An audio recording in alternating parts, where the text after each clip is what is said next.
So இதுதான் parcel. ஒவ்வொன்றா open பண்ணலாம்.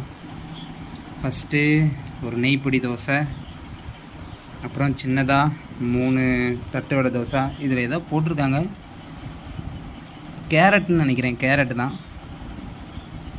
தேங்காய் சட்னி பாருங்களேன், இது என்ன சட்னினே தெரியல, லைட்டாக கொட்டிப்போம், டேஸ்ட் பண்ணிட்டு அப்புறம் மொத்தம் மாற்றிக்கலாம். அப்புறம் சூப்பராக ஒரு லெக் பீஸு,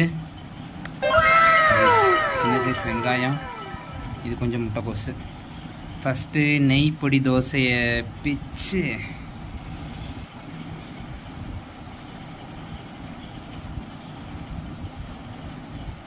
சிக்கன் கொஞ்சம் பிச்சு சட்னியில் தொட்டு